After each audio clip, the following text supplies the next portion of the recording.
ಓಂ ಶಾಂತಿ. ಇಂದಿನ ಪರಮಾತ್ಮನ ಮಹಾವಾಕ್ಯ ಮುರುಳಿ ದಿನಾಂಕ 25/5/2025. ಅವ್ಯಕ್ತ ಬಾಪ್ತಾದ ಮಧುಬನ ರಿವೈಸ್ 4/9/2005. ಶಿಕ್ಷಣದ ಜೊತೆಗೆ ಕ್ಷಮೆ ಮತ್ತು ದಯೆಯನ್ನು ನಿಮ್ಮದನ್ನಾಗಿ ಮಾಡಿಕೊಳ್ಳಿ. ಆಶೀರ್ವಾದವನ್ನು ನೀಡಿ, ಆಶೀರ್ವಾದವನ್ನು ಪಡೆದುಕೊಳ್ಳಿ. ಆಗ ನಿಮ್ಮ ಮನೆ ಆಶ್ರಮ ಆಗಿಬಿಡುತ್ತದೆ. ಇಂದು ಬಾಪ್ತಾದ ಸರ್ವ ಮಕ್ಕಳ ಮಸ್ತಕದಲ್ಲಿ ಪವಿತ್ರತೆಯ ರೇಖೆಯನ್ನು ನೋಡುತ್ತಿದ್ದಾರೆ. ಏಕೆಂದರೆ ಈ ಬ್ರಾಹ್ಮಣ ಜೀವನದ ಫೌಂಡೇಶನ್ನೇ ಪವಿತ್ರತೆಯಾಗಿದೆ. ಈ ಬ್ರಾಹ್ಮಣ ಜೀವನಕ್ಕೆ ಅಡಿಪಾಯವೇ ಪವಿತ್ರತೆ ಆಗಿದೆ. ಪವಿತ್ರತೆಯ ರೇಖೆ ಯಾವುದಾಗಿದೆ ಅನ್ನುವುದು ನಿಮಗೆ ಗೊತ್ತಿದೆ ತಾನೆ. ಪವಿತ್ರತೆ ಸರ್ವರಿಗೂ ಪ್ರಿಯ ಆಗಿದೆ. ಪವಿತ್ರತೆ ಸುಖ, ಶಾಂತಿ, ಪ್ರೇಮ, ಆನಂದದ ಜನನಿಯಾಗಿದೆ. ಪವಿತ್ರತೆ ಮಾನವರ ಸತ್ಯವಾದ ಶೃಂಗಾರ ಆಗಿದೆ. ಪವಿತ್ರತೆ ಇಲ್ಲ ಅಂದರೆ ಮಾನವ ಜೀವನಕ್ಕೆ ಯಾವ ಬೆಲೆಯೂ ಇಲ್ಲ.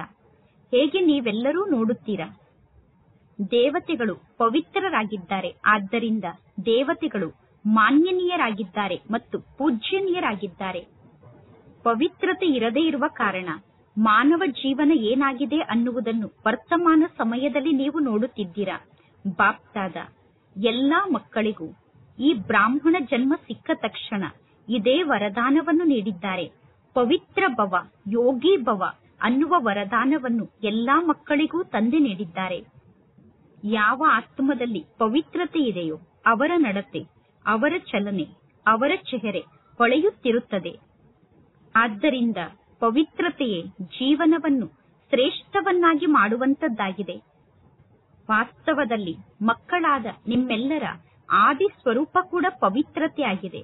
ಅನಾದಿ ಸ್ವರೂಪ ಕೂಡ ಪವಿತ್ರತೆಯಾಗಿದೆ.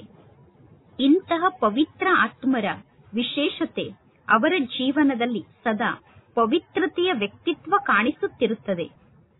ಪವಿತ್ರತೆಯ ರಾಯಲ್ಟಿ ಆ ಪವಿತ್ರ ಆತ್ಮರಲ್ಲಿ ಕಾಣಿಸುತ್ತದೆ.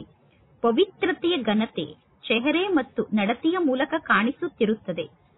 ಈ ಪವಿತ್ರ ರೇಖೆಯೇ ನಮ್ಮ ಜೀವನಕ್ಕೆ ಶೃಂಗಾರ ಆಗಿದೆ. ನಮ್ಮೆಲ್ಲರ ರಾಯಲ್ಟಿ ಪವಿತ್ರತೆಯಾಗಿದೆ. ನಾನು ಅನಾದಿ ಸ್ವರೂಪದಲ್ಲಿ, ಆದಿ ಸ್ವರೂಪದಲ್ಲಿ ಪವಿತ್ರ ಆತ್ಮನಾಗಿದ್ದೇನೆ ಅನ್ನುವುದು ನಮ್ಮ ರಾಯಲ್ಟಿ ಆಗಿದೆ. ಈ ಅನಾದಿ ಮತ್ತು ಆದಿಯ ಪವಿತ್ರತೆಯ ಸ್ಮೃತಿ ನಮ್ಮನ್ನು ಸಮರ್ಥರನ್ನಾಗಿ ಮಾಡುತ್ತದೆ. ರಾಯಲ್ಟಿ ಅಂದರೆ ಸ್ವಯಂ ಸ್ವಮಾನದಲ್ಲಿ ಸ್ಥಿತ ಆಗುವುದು ಮತ್ತು ಪ್ರತಿಯೊಬ್ಬರಿಗೂ ಸ್ವಮಾನವನ್ನು ನೀಡಿ ಪ್ರತಿಯೊಬ್ಬರನ್ನು ಸ್ವಮಾನದ ಆಧಾರದಂತೆ ನಡೆಸುವುದು. ವ್ಯಕ್ತಿತ್ವ ಅಂದರೆ ಸದಾ ಸಂತುಷ್ಟತೆ ಮತ್ತು ಪ್ರಸನ್ನತೆಯಾಗಿದೆ. ಸ್ವಯಂ ಸಂತುಷ್ಟರಾಗಿರಬೇಕು ಮತ್ತು ಅನ್ಯರನ್ನೂ ಕೂಡ ಸಂತುಷ್ಟಪಡಿಸುವಂತವರಾಗಿರಬೇಕು. ಪವಿತ್ರತೆಯ ಮೂಲಕ ಬಹಳಷ್ಟು ಪ್ರಾಪ್ತಿ ಸಿಗುತ್ತದೆ. ಬಾಪ್ತಾದ ಮಕ್ಕಳಾದ ನಿಮ್ಮೆಲ್ಲರಿಗೂ ಎಂತೆಂತಹ ಪ್ರಾಪ್ತಿಯನ್ನು ಮಾಡಿಸಿದ್ದಾರೆ ಅನ್ನುವುದು ನಿಮಗೆ ಗೊತ್ತಿದೆ ತಾನೆ. ಬಾಪ್ತಾದ ಅನೇಕ ಖಜಾನೆಯಿಂದ ನಮ್ಮನ್ನು ಭರ್ಪೂರ್ ಆತ್ಮರನ್ನಾಗಿ ಮಾಡಿದ್ದಾರೆ. ಒಂದು ವೇಳೆ ಪ್ರಾಪ್ತಿಯನ್ನು ಸ್ಮೃತಿಯಲ್ಲಿ ಇಟ್ಟುಕೊಂಡರೆ ನೀವು ಭರ್ಪೂರ್ ಆಗಿ ಬಿಡುತ್ತೀರಾ. ಮೊಟ್ಟ ಮೊದಲನೆಯದಾಗಿ ಪರಮಾತ್ಮ ತಂದೆ ನೀಡಿರುವ ಖಜಾನೆ ಅಂದರೆ ಜ್ಞಾನದ ಖಜಾನೆಯಾಗಿದೆ. ಈ ಜೀವನದಲ್ಲಿ ನಾವು ಜೀವನವನ್ನು ನಡೆಸುತ್ತಿದ್ದರೂ ಕೂಡ ಜ್ಞಾನದ ಖಜಾನೆಯ ಮೂಲಕ ದುಃಖ, ಅಶಾಂತಿಯಿಂದ ಮುಕ್ತ ಆಗುತ್ತೇವೆ. ವ್ಯರ್ಥ ಸಂಕಲ್ಪ, ನಕಾರಾತ್ಮಕ ಸಂಕಲ್ಪ, ವಿಕಲ್ಪ, ವಿಕರ್ಮದಿಂದ ಜ್ಞಾನದ ಖಜಾನೆಯ ಮೂಲಕ ಮುಕ್ತ ಆಗುತ್ತೇವೆ. ಒಂದು ವೇಳೆ ಯಾವುದಾದರೂ ವ್ಯರ್ಥ ಸಂಕಲ್ಪ ಮನಸ್ಸಿನಲ್ಲಿ ಉತ್ಪನ್ನ ಆದರೆ ಅಥವಾ ವಿಕಲ್ಪ ಉತ್ಪನ್ನ ಆದರೆ ಜ್ಞಾನದ ಬಲದ ಮೂಲಕ ನೀವು ವಿಜಯಿಗಳಾಗಿ ಬಿಡುತ್ತೀರಾ. ಇನ್ನು ಎರಡನೇ ಖಜಾನೆ ಅಂದರೆ ನೆನಪು ಅಂದರೆ ಯೋಗದ ಖಜಾನೆ ಆಗಿದೆ. ಯೋಗದ ಖಜಾನೆಯ ಮೂಲಕ ಶಕ್ತಿಗಳ ಪ್ರಾಪ್ತಿಯಾಗುತ್ತದೆ ಮತ್ತು ಶಕ್ತಿಯ ಆಧಾರದಿಂದ ಸರ್ವ ಸಮಸ್ಯೆಗಳನ್ನು ಸಹಜವಾಗಿ ಪಾರು ಮಾಡಲು ಸಾಧ್ಯ ಆಗುತ್ತದೆ ಮತ್ತು ಶಕ್ತಿಯ ಆಧಾರದಿಂದ ಸರ್ವ ವಿಘ್ನಗಳನ್ನು ಸಹಜವಾಗಿ ಪಾರು ಮಾಡುತ್ತೀರಾ. ಇನ್ನು ಮೂರನೇ ಖಜಾನೆ ಅಂದರೆ ಧಾರಣೆಗಳ ಖಜಾನೆ ಆಗಿದೆ. ಧಾರಣೆಯ ಖಜಾನೆಯ ಮೂಲಕ ಸರ್ವ ಗುಣಗಳ ಪ್ರಾಪ್ತಿಯಾಗುತ್ತದೆ ಮತ್ತು ನಾಲ್ಕನೆಯ ಖಜಾನೆ ಅಂದರೆ ಸೇವೆಯ ಖಜಾನೆ ಆಗಿದೆ. ಸೇವೆಯನ್ನು ಮಾಡುವುದರಿಂದ ಆಶೀರ್ವಾದ ಪ್ರಾಪ್ತಿಯಾಗುತ್ತದೆ. ನೀವು ಯಾರ ಸೇವೆಯನ್ನು ಮಾಡುತ್ತೀರೋ ಅವರ ಮೂಲಕ ಆಶೀರ್ವಾದ ಪ್ರಾಪ್ತಿಯಾಗುತ್ತದೆ, ಖುಷಿ ಪ್ರಾಪ್ತಿಯಾಗುತ್ತದೆ. ಇಷ್ಟೆಲ್ಲಾ ಖಜಾನೆ ಪರಮಾತ್ಮ ತಂದೆಯ ಮೂಲಕ ಎಲ್ಲಾ ಮಕ್ಕಳಿಗೂ ಪ್ರಾಪ್ತಿಯಾಗುತ್ತಿರುತ್ತದೆ. ಪರಮಾತ್ಮ ತಂದೆ ಎಲ್ಲಾ ಮಕ್ಕಳಿಗೂ ಒಂದೇ ರೀತಿ ಖಜಾನೆಯನ್ನು ನೀಡುತ್ತಾರೆ. ಕೆಲವರಿಗೆ ಜಾಸ್ತಿ ಖಜಾನೆ, ಕೆಲವರಿಗೆ ಕಡಿಮೆ ಖಜಾನೆಯನ್ನು ಕೊಡುವುದಿಲ್ಲ. ಆದರೆ ಖಜಾನೆಯನ್ನು ಪಡೆದುಕೊಳ್ಳುವಂತಹ ಮಕ್ಕಳ ಜೀವನದಲ್ಲಿ ಅಂತರ ಆಗಿಬಿಡುತ್ತದೆ. ಕೆಲವು ಮಕ್ಕಳು ಖಜಾನೆಯನ್ನು ಪ್ರಾಪ್ತಿ ಮಾಡಿಕೊಂಡು ಊಟ ಮಾಡುತ್ತಾ, ಪಾನೀಯವನ್ನು ಕುಡಿಯುತ್ತಾ, ಬಹಳಷ್ಟು ಖುಷಿಯನ್ನು ಆಚರಣೆ ಮಾಡುವುದರಲ್ಲೇ ಸಂಪೂರ್ಣ ಖಜಾನೆಯನ್ನು ಸಮಾಪ್ತಿ ಮಾಡಿಕೊಳ್ಳುತ್ತಾರೆ. ಇನ್ನು ಕೆಲವು ಮಕ್ಕಳು ಊಟವನ್ನು ಮಾಡುತ್ತಾ, ಪಾನೀಯವನ್ನು ಕುಡಿಯುತ್ತಾ, ಖುಷಿಯನ್ನು ಆಚರಣೆ ಮಾಡುತ್ತಾ ಖಜಾನೆಯನ್ನು ಜಮಾ ಕೂಡ ಮಾಡಿಕೊಳ್ಳುತ್ತಾರೆ.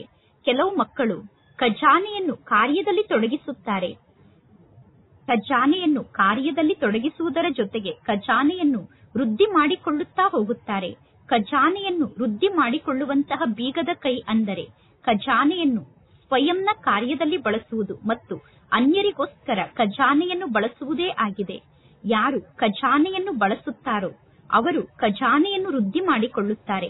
ಅಂದ ಮೇಲೆ ನೀವೀಗ ಸ್ವಯಂ ಅನ್ನು ಕೇಳಿಕೊಳ್ಳಿ, ನನ್ನ ಬಳಿ ಈ ವಿಶೇಷ ಖಜಾನೆ ಜಮಾ ಆಗಿದೆ ತಾನೆ? ಖಜಾನೆ ಜಮಾ ಆಗಿದೆ ತಾನೆ? ನೀವು ಏನೆಂದು ಹೇಳುತ್ತೀರಾ?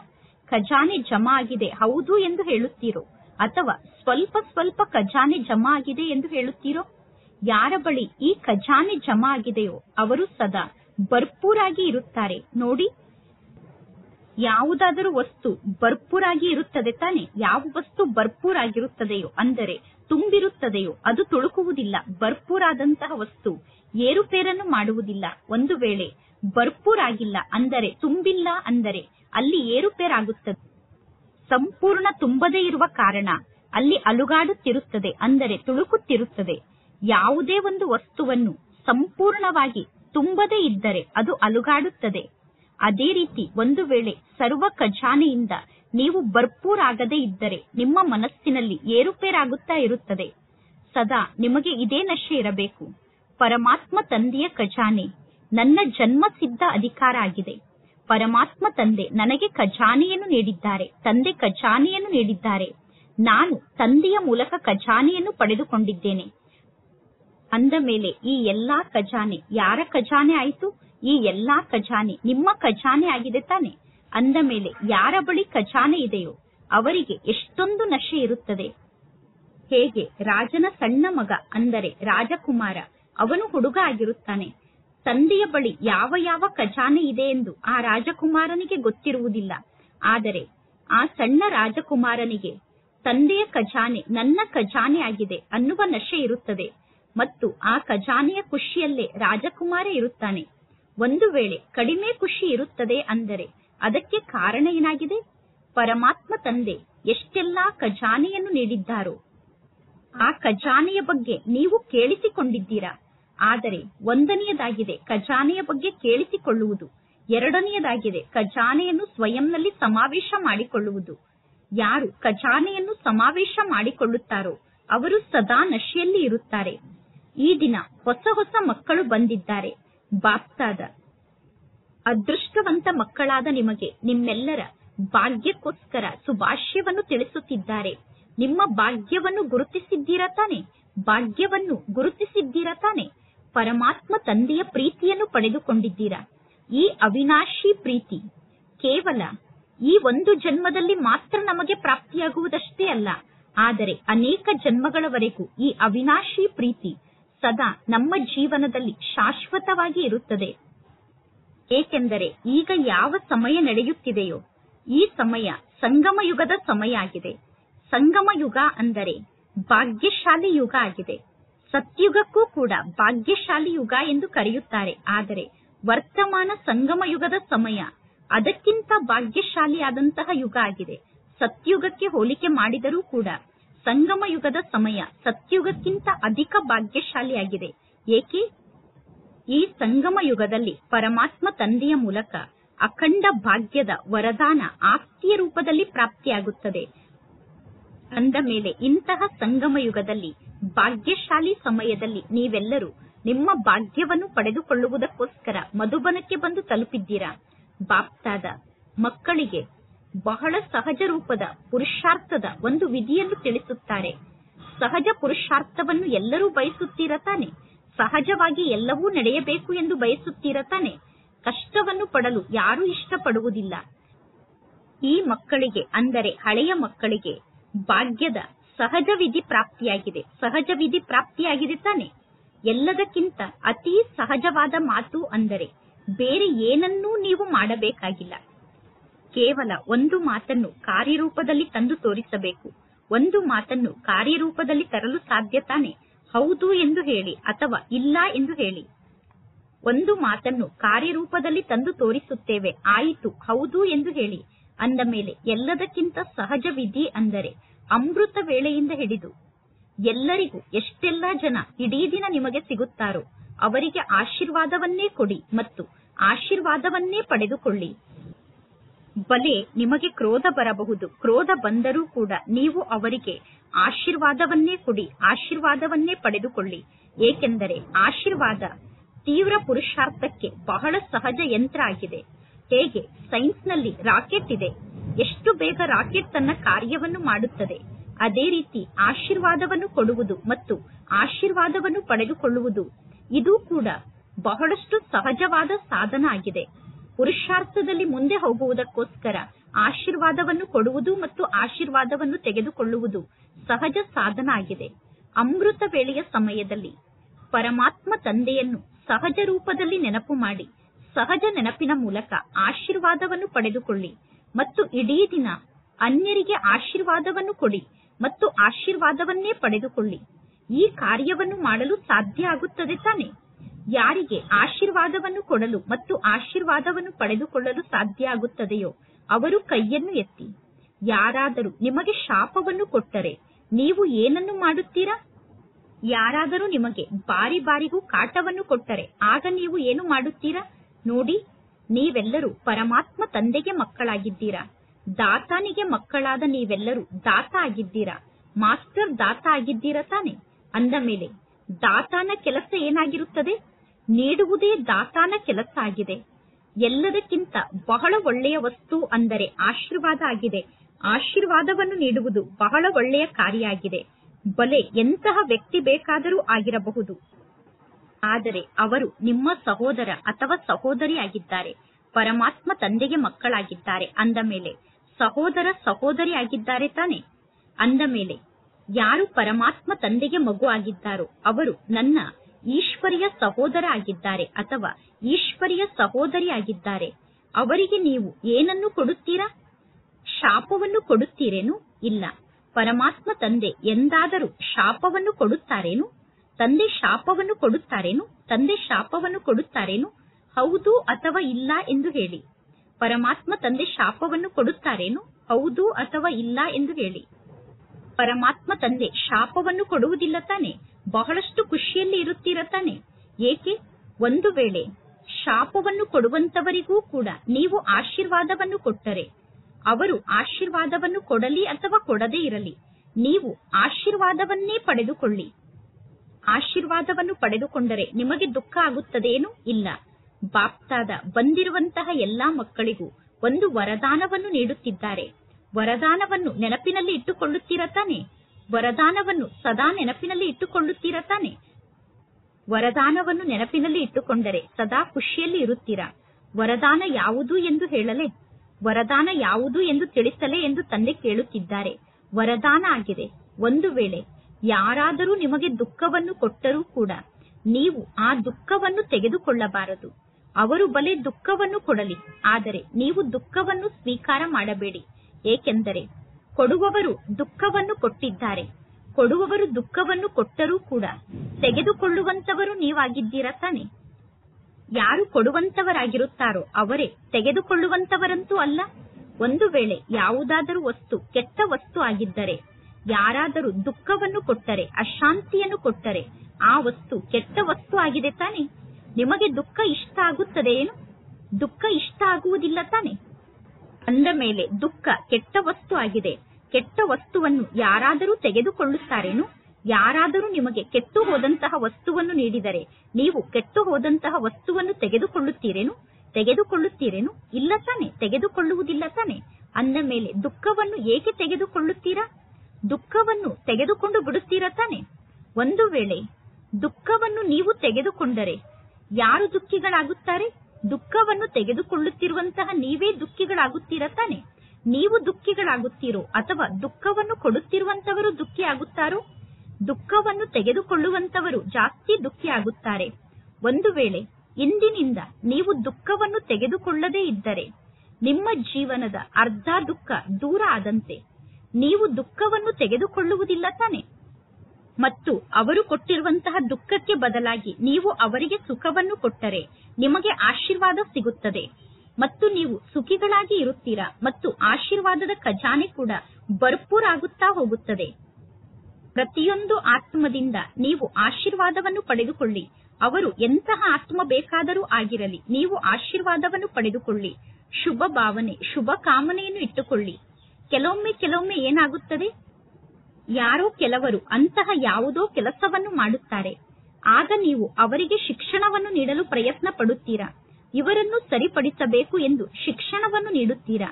ಶಿಕ್ಷಣವನ್ನು ನೀಡಿ, ಆದರೆ ಶಿಕ್ಷಣವನ್ನು ನೀಡುವಂತಹ ಸರ್ವೋತ್ತಮ ವಿಧಿ ಅಂದರೆ ಕ್ಷಮಾ ಸ್ವರೂಪರಾಗಿ ಶಿಕ್ಷಣವನ್ನು ನೀಡಿ. ಕೇವಲ ಶಿಕ್ಷಣವನ್ನಷ್ಟೇ ನೀಡಬೇಡಿ, ದಯಾ ಸ್ವರೂಪರಾಗಿ ಶಿಕ್ಷಣವನ್ನು ನೀಡಿ. ಅವರನ್ನು ಕ್ಷಮಿಸಿ, ಅವರ ಮೇಲೆ ದಯೆಯನ್ನು ತೋರಿಸಿ ಮತ್ತು ಶಿಕ್ಷಣವನ್ನು ನೀಡಿ. ಎರಡು ಶಬ್ದವನ್ನು ನೆನಪಿನಲ್ಲಿ ಇಟ್ಟುಕೊಳ್ಳಿ. ಶಿಕ್ಷಣ ಮತ್ತು ಕ್ಷಮೆ ಹಾಗೂ ದಯೆ ಅನ್ನುವ ಶಬ್ದವನ್ನು ನೆನಪಿನಲ್ಲಿ ಇಟ್ಟುಕೊಳ್ಳಿ. ಒಂದು ವೇಳೆ ದಯಾಹೃದಯಿಗಳಾಗಿ ನೀವು ಅವರಿಗೆ ಶಿಕ್ಷಣವನ್ನು ಕಲಿಸಿದರೆ ನಿಮ್ಮ ಆ ಶಿಕ್ಷಣ ಕಾರ್ಯವನ್ನು ಮಾಡುತ್ತದೆ. ಒಂದು ವೇಳೆ ದಯಾಹೃದಯಿಗಳಾಗಿ ನೀವು ಶಿಕ್ಷಣವನ್ನು ಕಲಿಸದೇ ಇದ್ದರೆ ಆ ಶಿಕ್ಷಣವನ್ನು ಅವರು ಒಂದು ಕಿವಿಯಿಂದ ಕೇಳಿಸಿಕೊಳ್ಳುತ್ತಾರೆ, ಇನ್ನೊಂದು ಕಿವಿಯಿಂದ ಬಿಟ್ಟು ಬಿಡುತ್ತಾರೆ. ಅವರು ನಿಮ್ಮ ಶಿಕ್ಷಣವನ್ನು ಧಾರಣೆ ಮಾಡಿಕೊಳ್ಳುವುದಿಲ್ಲ. ಈ ರೀತಿ ಆಗುತ್ತದೆ ತಾನೆ? ಇಂತಹ ಮಾತಿನ ಅನುಭವ ಇದೆ ತಾನೆ? ನೀವೆಲ್ಲರೂ ಕೂಡ ಯಾರಿಗೂ ಶಿಕ್ಷಕರಂತೂ ಆಗುವುದಿಲ್ಲ ತಾನೆ? ಶಿಕ್ಷಕರಾಗಲು ಬೇಗ ಬರುತ್ತದೆಯೇನು? ಬೇಗ ಶಿಕ್ಷಕರಾಗಲು ಬರುತ್ತದೆಯೇನು? ಆದರೆ ಕ್ಷಮಿಸಬೇಕು. ಶಿಕ್ಷಣವನ್ನು ನೀಡುವುದರ ಜೊತೆಗೆ ಕ್ಷಮಾಗುಣ ಕೂಡ ಇರಬೇಕು. ಈಗಿನಿಂದ ದಯೆಯನ್ನು ತೋರಿಸಿ. ದಯೆಯನ್ನು ತೋರಿಸಲು ವಿಧಿ ಅಂದರೆ ಶುಭ ಭಾವನೆ ಮತ್ತು ಶುಭ ಕಾಮನೆ ಆಗಿದೆ. ಹೇಗೆ ನೀವೆಲ್ಲರೂ ಹೇಳುತ್ತೀರಾ, ಸತ್ಯವಾದ ಪ್ರೀತಿ ಕಲ್ಲನ್ನು ಕೂಡ ನೀರನ್ನಾಗಿ ಮಾಡುತ್ತದೆ ಎಂದು. ಅದೇ ರೀತಿ ಕ್ಷಮಾ ಸ್ವರೂಪ ಸ್ಥಿತಿಯಲ್ಲಿ ಸ್ಥಿತಾಗಿ ಶಿಕ್ಷಣವನ್ನು ನೀಡಿದರೆ ನೀವು ಯಾವ ಕಾರ್ಯ ನಡೆಯಬೇಕು ಎಂದು ಬಯಸುತ್ತೀರೋ ಅಂತಹ ಕಾರ್ಯವನ್ನು ಆ ಆತ್ಮರು ಮಾಡದೇ ಇರಲು ಸಾಧ್ಯ ಇಲ್ಲ. ಅಂತಹ ಕಾರ್ಯವನ್ನು ಅವಶ್ಯವಾಗಿ ಅವರು ಮಾಡುತ್ತಾರೆ. ಆ ಕಾರ್ಯ ಪ್ರತ್ಯಕ್ಷದಲ್ಲಿ ನಿಮಗೆ ಕಾಣಿಸುತ್ತದೆ. ದಯಾಹೃದಯಿಗಳಾಗಿ ಶಿಕ್ಷಣವನ್ನು ನೀಡಿದಾಗ ಅದರ ಪ್ರಭಾವ ಕಠೋರ ಮನಸ್ಸನ್ನು ಕೂಡ ಪರಿವರ್ತನೆ ಮಾಡುತ್ತದೆ. ಅಂದ ಮೇಲೆ ಯಾವ ವರದಾನ ಪ್ರಾಪ್ತಿಯಾಗಿದೆ? ದುಃಖವನ್ನು ಕೊಡಬೇಡಿ, ದುಃಖವನ್ನು ಪಡೆದುಕೊಳ್ಳಬೇಡಿ ಅನ್ನುವ ವರದಾನವನ್ನು ಪಡೆದುಕೊಂಡಿದ್ದೀರಾ. ಈ ವರದಾನ ಇಷ್ಟ ಆಗಿದೆ ತಾನೆ? ವರದಾನ ಇಷ್ಟ ಆಗಿದೆ ತಾನೆ? ಅಂದ ಮೇಲೆ ಈ ಸಮಯದಿಂದ ಇಂದಿನಿಂದ ದುಃಖವನ್ನು ತೆಗೆದುಕೊಳ್ಳುವುದಿಲ್ಲ ತಾನೆ? ಅಪ್ಪಿ ತಪ್ಪಿಯೂ ದುಃಖವನ್ನು ತೆಗೆದುಕೊಳ್ಳಬೇಡಿ. ಪರಮಾತ್ಮ ತಂದೆ ದುಃಖವನ್ನು ನೀಡುವುದಿಲ್ಲ. ಅಂದ ಮೇಲೆ ಪರಮಾತ್ಮ ತಂದೆಯನ್ನು ಅನುಕರಣೆ ಮಾಡುವಂತವರಾಗಿದ್ದೀರಾ ತಾನೆ? ಎಲ್ಲರೂ ತಂದೆಯನ್ನು ಅನುಕರಣೆ ಮಾಡುತ್ತಿದ್ದೀರಾ ತಾನೆ? ಕೆಲವೊಮ್ಮೆ ಸ್ವಲ್ಪ ಬೈದು ಬಿಡುತ್ತೀರೇನು? ಬೈಯಬೇಕಾಗುತ್ತದೆಯೇನು? ಕೆಲವೊಮ್ಮೆ ಬೈಯಬೇಡಿ, ದಯೆಯನ್ನು ತೋರಿಸಿ. ದಯೆಯ ಜೊತೆಗೆ ಶಿಕ್ಷಣವನ್ನು ನೀಡಿ. ಬಾರಿಗೂ ಯಾವುದಾದರೂ ಆತ್ಮವನ್ನು ಬೈದರೆ ಆ ಆತ್ಮ ಏನಿದೆ, ಆ ಆತ್ಮ ನಿಮಗೆ ಶತ್ರು ಆಗಿ ಬಿಡುತ್ತದೆ. ಆ ಆತ್ಮಕ್ಕೆ ನಿಮ್ಮ ಬಗ್ಗೆ ತಿರಸ್ಕಾರದ ಭಾವನೆ, ದ್ವೇಷದ ಭಾವನೆ ಜಾಗೃತ ಆಗಿ ಬಿಡುತ್ತದೆ. ಪರಮಾತ್ಮ ತಂದೆಗೆ ಮಕ್ಕಳಾಗಿದ್ದಾರೆ ತಾನೆ? ಅಂದ ಮೇಲೆ ಹೇಗೆ ಪರಮಾತ್ಮ ತಂದೆ ಪತಿತರನ್ನು ಪಾವನರನ್ನಾಗಿ ಮಾಡುವಂತಹ ತಂದೆ ಆಗಿದ್ದಾರೋ, ಪರಮಾತ್ಮ ತಂದೆ ಪತಿತರನ್ನು ಪಾವನರನ್ನಾಗಿ ಮಾಡುತ್ತಾರೆ. ಅಂದ ಮೇಲೆ ನೀವು ದುಃಖಿಗಳನ್ನು ಸುಖಿಗಳನ್ನಾಗಿ ಮಾಡಲು ಸಾಧ್ಯ ಇಲ್ಲ ಏನು? ದುಃಖಿಗಳನ್ನು ಸುಖಿಗಳನ್ನಾಗಿ ಮಾಡಲು ನಿಮಗೆ ಸಾಧ್ಯ ಆಗುತ್ತದೆ ತಾನೆ? ಈಗ ಹೋಗಿ ಪುನಃ ಟ್ರೈ ಮಾಡಿ ನೋಡಿ. ಟ್ರಯಲ್ ಮಾಡುತ್ತೀರಾ ತಾನೆ? ಪ್ರಯತ್ನ ಪಟ್ಟು ನೋಡುತ್ತೀರಾ ತಾನೆ? ಮೊದಲು ಚಾರಿತ್ರ್ಯ ನಿರ್ಮಾಣ ಮನೆಯಿಂದಲೇ ಪ್ರಾರಂಭ. ಪರಿವಾರದಲ್ಲಿ ಒಂದು ವೇಳೆ ಯಾರಾದರೂ ನಿಮಗೆ ದುಃಖವನ್ನು ಕೊಟ್ಟರೂ ಕೂಡ ಆ ದುಃಖವನ್ನು ತೆಗೆದುಕೊಳ್ಳಬಾರದು. ಆಶೀರ್ವಾದವನ್ನೇ ಕೊಡಬೇಕು. ದಯಾಹೃದಯಗಳಾಗಬೇಕು. ಮೊದಲು ಮನೆಯವರಿಗೆ ಆಶೀರ್ವಾದವನ್ನು ನೀಡಿ. ಮೊದಲು ಮನೆಯವರನ್ನು ಪರಿವರ್ತನೆ ಮಾಡಿ. ನಿಮ್ಮ ಮನೆಯ ಪ್ರಭಾವ ನಿಮ್ಮ ಸಂಪೂರ್ಣ ಓಣಿಯಲ್ಲೇ ಆಗುತ್ತದೆ. ನಿಮ್ಮ ಸಂಪೂರ್ಣ ಓಣಿಯ ಪ್ರಭಾವ ದೇಶದ ಮೇಲೆ ಆಗುತ್ತದೆ. ದೇಶದ ಪ್ರಭಾವ ವಿಶ್ವದ ಮೇಲೆ ಆಗುತ್ತದೆ. ಅಂದ ಮೇಲೆ ಸಹಜವಾಗಿ ಪರಿವರ್ತನೆ ಆಗುತ್ತದೆ ತಾನೆ. ಮೊದಲು ನಿಮ್ಮ ಪರಿವಾರದಿಂದ ಆಶೀರ್ವಾದವನ್ನು ನೀಡುವಂತಹ ಕಾರ್ಯವನ್ನು ಪ್ರಾರಂಭ ಮಾಡಿ. ಏಕೆಂದರೆ ಒಂದು ವೇಳೆ ಮನೆಯಲ್ಲಿ ಒಬ್ಬರು ಕ್ರೋಧವನ್ನು ಮಾಡಿದರೂ ಕೂಡ ಮನೆಯ ವಾತಾವರಣ ಏನಾಗುತ್ತದೆ? ಮನೆ ಎಂದು ಅನುಭವ ಆಗುತ್ತದೆಯೋ ಅಥವಾ ಯುದ್ಧದ ಮೈದಾನ ಎಂದು ಅನುಭವ ಆಗುತ್ತದೆಯೋ ಆ ಸಮಯದಲ್ಲಿ ಮನೆಯಲ್ಲಿ ಇರಲು ಇಷ್ಟ ಆಗುತ್ತದೆಯೇನು? ಆ ಸಮಯದಲ್ಲಿ ಮನೆಯಲ್ಲಿ ಇರಲು ಇಷ್ಟ ಆಗುವುದಿಲ್ಲ. ನಿಮ್ಮೆಲ್ಲರಿಗೋಸ್ಕರ ಕೂಡ ಈ ಮಾತಾಗಿದೆ. ಇಂದು ವಿಐಪಿಸ್ಗಳ ಜೊತೆಗೆ ಮಧುಬನದ ಸಮರ್ಪಿತ ಸೋದರ ಸೋದರಿಯರೂ ಕೂಡ ತಂದೆಯ ಸಮ್ಮುಖದಲ್ಲಿ ಕುಳಿತಿದ್ದಾರೆ. ತಮ್ಮ ತಮ್ಮ ಜೊತೆಗಾರರ ಜೊತೆಗೆ ತಮ್ಮ ಜೊತೆಗೆ ಕಾರ್ಯವನ್ನು ಮಾಡುವಂತಹ ಕಾರ್ಯದ ಜೊತೆಗಾರರ ಜೊತೆಗೆ ಕಾರ್ಯವನ್ನು ಮಾಡುವಾಗ ಯಾರಿಗೂ ಯಾರೂ ದುಃಖವನ್ನು ಕೊಡಬಾರದು ಮತ್ತು ದುಃಖವನ್ನು ತೆಗೆದುಕೊಳ್ಳಬಾರದು. ಆಶೀರ್ವಾದವನ್ನೇ ಕೊಡಬೇಕು ಮತ್ತು ಆಶೀರ್ವಾದವನ್ನೇ ಪಡೆದುಕೊಳ್ಳಬೇಕು. ಒಂದು ವೇಳೆ ನೀವು ಅಧಿಕಾರದಿಂದ ಸಮಯಕ್ಕೆ ಸರಿಯಾಗಿ ಮನಸ್ಸಿನಿಂದ ನನ್ನ ಬಾಬಾ, ಮೇರಾ ಬಾಬಾ ಎಂದು ಕರೆದರೆ, ಪರಮಾತ್ಮ ತಂದೆ ನನ್ನ ಬಾಬಾ ಆಗಿದ್ದಾರೆ, ಪರಮಾತ್ಮ ತಂದೆ ಮೇರಾ ಬಾಬಾ ಆಗಿದ್ದಾರೆ ಅಂದ ಮೇಲೆ ನಿಮ್ಮೆಲ್ಲರ ಜೀವನದಲ್ಲಿ ಒಂದು ಮಾತಿದೆ. ಮೇರಾ ಬಾಬಾ ಎಂದು ಹೇಳಿದ ತಕ್ಷಣ ಭಗವಂತ ತಂದೆ ಸದಾ ನಿಮ್ಮ ಸಮ್ಮುಖದಲ್ಲಿ ಪ್ರತ್ಯಕ್ಷ ಆಗುತ್ತಾರೆ.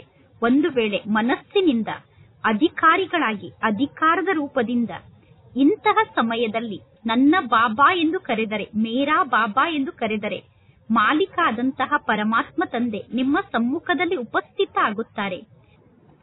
ಏಕೆಂದರೆ ಪರಮಾತ್ಮ ತಂದೆ ಯಾರಿಗೋಸ್ಕರ ಇದ್ದಾರೆ? ಮಕ್ಕಳಾದ ನಿಮಗೋಸ್ಕರ ತಂದೆ ಇದ್ದಾರೆ. ಅಂದ ಮೇಲೆ ಅಧಿಕಾರಿ ಮಕ್ಕಳಿಗೆ ತಂದೆ ಸಹಯೋಗವನ್ನು ನೀಡದೇ ಇರಲು ಸಾಧ್ಯ ಇಲ್ಲ. ಅಧಿಕಾರಿ ಮಕ್ಕಳಿಗೆ ತಂದೆ ಸಹಯೋಗವನ್ನು ನೀಡದೇ ಇರುವುದು ಅಸಂಭವ ಮಾತಾಗಿದೆ. ಅಂದ ಮೇಲೆ ಸ್ವಯಂ ಅನ್ನು ಪರಿವರ್ತನೆ ಮಾಡಿಕೊಂಡು ಹೋಗಿ. ಹೇಗೆ ಬಂದಿದ್ದೀರೋ ಹಾಗೇ ಹೋಗಬೇಡಿ, ಪರಿವರ್ತನೆ ಆಗಿ ಹೋಗಿ. ಏಕೆಂದರೆ ನೋಡಿ, ಎಷ್ಟೊಂದು ಖರ್ಚನ್ನು ಮಾಡಿ ಬಂದಿದ್ದೀರಾ. ಟಿಕೆಟ್ಗೆ ಹಣವನ್ನು ಕೊಟ್ಟಿದ್ದೀರಾ ತಾನೆ, ಖರ್ಚನ್ನು ಮಾಡಿದ್ದೀರಾ ತಾನೆ, ಸಮಯವನ್ನು ಕೂಡ ಕೊಟ್ಟಿದ್ದೀರಾ. ಅಂದ ಮೇಲೆ ಹಣ ಮತ್ತು ಸಮಯದ ಬೆಲೆ ಅಂತೂ ಇದೆ ತಾನೆ. ಬೆಲೆ ಇದೆ ಅಂದ ಮೇಲೆ ಸ್ವಪರಿವರ್ತನೆಯ ಮೂಲಕ ಮೊದಲು ಮನೆಯನ್ನು ಪರಿವರ್ತನೆ ಮಾಡಿ, ನಂತರ ವಿಶ್ವದ ಪರಿವರ್ತನೆ ಅಥವಾ ದೇಶದ ಪರಿವರ್ತನೆ ಮಾಡಿ. ನಿಮ್ಮ ಮನೆ ಮೊದಲು ಆಶ್ರಮ ಆಗಿಬಿಡಬೇಕು. ಮನೆ ಅಲ್ಲ, ಆಶ್ರಮ ಆಗಿದೆ ಎಂದು ಹೇಗೆ ಶಾಸ್ತ್ರದಲ್ಲಿ ಗೃಹಸ್ಥ ಆಶ್ರಮ ಎಂದು ಹೇಳುತ್ತಾರೆ ತಾನೆ. ವರ್ತಮಾನ ಸಮಯದ ಆಶ್ರಮ ಅಲ್ಲ, ಇಂದು ಆಶ್ರಮವೇ ಬೇರೆ ಆಗಿದೆ, ಮನೆಯೇ ಬೇರೆ ಆಗಿದೆ.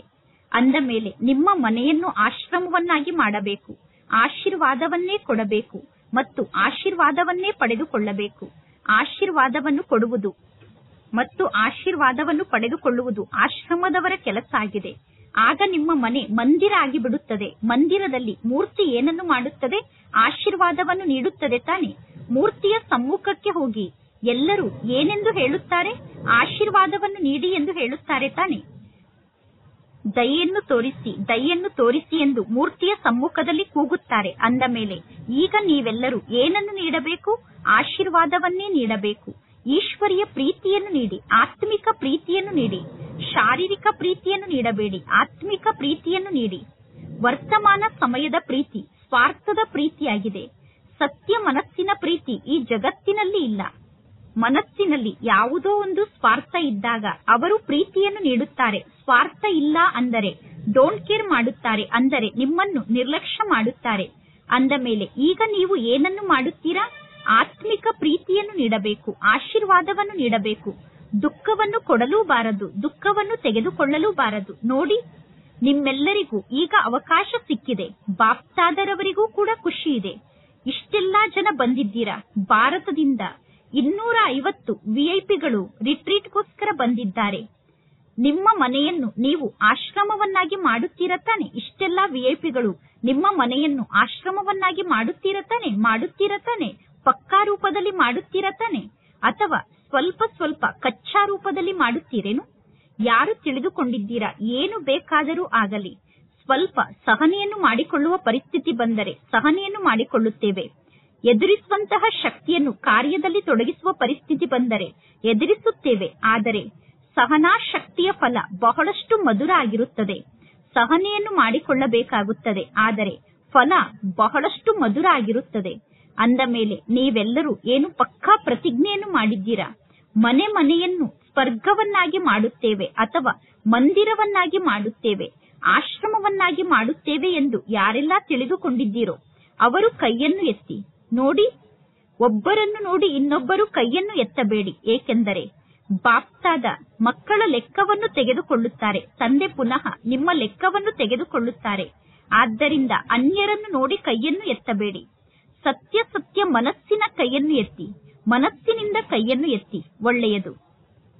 ದಾದಿಯರನ್ನು ಪರಮಾತ್ಮ ತಂದೆ ಕೇಳುತ್ತಿದ್ದಾರೆ, ಇವರಿಗೆ ಯಾವ ಪ್ರೈಸ್ ಅನ್ನು ಕೊಡುತ್ತೀರಾ? ಹಾ ಎಂದು ಹೇಳಿ. ಇಷ್ಟೆಲ್ಲಾ ಜನ ಮನೆಯನ್ನು ಮಂದಿರವನ್ನಾಗಿ ಮಾಡಿದರೆ, ಇಷ್ಟೆಲ್ಲಾ ಮನೆಗಳು ಮಂದಿರ ಆದರೆ ಅವರಿಗೆ ನೀವು ಯಾವ ಪ್ರೈಸ್ ಅನ್ನು ಕೊಡುತ್ತೀರಾ? ದಾದಿ ಹೇಳುತ್ತಿದ್ದಾರೆ, ಅವರೆಲ್ಲರೂ ತಮ್ಮ ಮನೆಯವರನ್ನು ಮಧುಬನಕ್ಕೆ ಕರೆದುಕೊಂಡು ಬರಲಿ ಎಂದು. ಇದಂತೂ ಪ್ರೈಸ್ ಅನ್ನು ಕೊಟ್ಟಂತೆ ಆಗಲಿಲ್ಲ ತಾನೆ, ಕೆಲಸವನ್ನು ಹೇಳಿದಂತೆ ಆಯಿತು.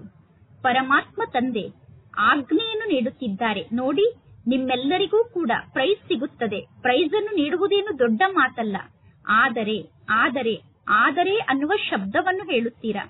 ನೀವೆಲ್ಲರೂ ಇಲ್ಲಿಂದ ಹೋದ ನಂತರ ನಿಮ್ಮ ಧಾರಣೆಯನ್ನು ಪರಿವರ್ತನೆ ಮಾಡಿಕೊಳ್ಳಿ. 15 ದಿನದ ನಂತರ, 1 ತಿಂಗಳ ನಂತರ ನಿಮ್ಮ ರಿಸಲ್ಟ್ ಅನ್ನು ಬರೆದು ಮಧುಬನಕ್ಕೆ ಕಳಿಸಿ. 1 ತಿಂಗಳವರೆಗೂ ನಾನು ಯಾರಿಗೂ ದುಃಖವನ್ನು ಕೊಡಲಿಲ್ಲ ಮತ್ತು ದುಃಖವನ್ನು ತೆಗೆದುಕೊಳ್ಳಲಿಲ್ಲ ಎಂದು ನೀವು ರಿಸಲ್ಟ್ ಅನ್ನು ಬರೆದು ಕಳಿಸಿದರೆ ಅಂತವರಿಗೆ ತಂದೆ ಬಹಳ ಒಳ್ಳೆಯ ಪ್ರೈಸ್ ಅನ್ನು ಕೊಡುತ್ತಾರೆ. ನೀವೆಲ್ಲರೂ ಪುನಃ ಮಧುಬನಕ್ಕೆ ಬಂದರೆ ಬಹಳ ಒಳ್ಳೆಯದು. ಶುಭಾಶಯಗಳು. ಒಂದು ವೇಳೆ ನಿಮಗೆ ಬರಲು ಸಾಧ್ಯ ಆಗದೇ ಇದ್ದರೆ ನಿಮ್ಮ ಸೆಂಟರ್ಗೆ ನಿಮ್ಮ ಪ್ರೈಸ್ ಅನ್ನು ತಲುಪಿಸಲಾಗುತ್ತದೆ. ಒಳ್ಳೆಯದು. 4 ಕಡೆ ಇರುವಂತಹ ದೇಶ ವಿದೇಶದ ಮಕ್ಕಳ ನೆನಪು ಬಾಪ್ತಾದರವರಿಗೆ ಬಂದು ತಲುಪಿದೆ. ಬಲೆ ಮಕ್ಕಳು ಫೋನ್ನ ಮೂಲಕ ನೆನಪನ್ನು ತಿಳಿಸಿರಬಹುದು, ಅಥವಾ ಪತ್ರದ ಮೂಲಕ ನೆನಪನ್ನು ತಿಳಿಸಿರಬಹುದು, ಅಥವಾ ಮನಸ್ಸಿನಿಂದ ತಂದೆಯನ್ನು ನೆನಪು ಮಾಡಿರಬಹುದು.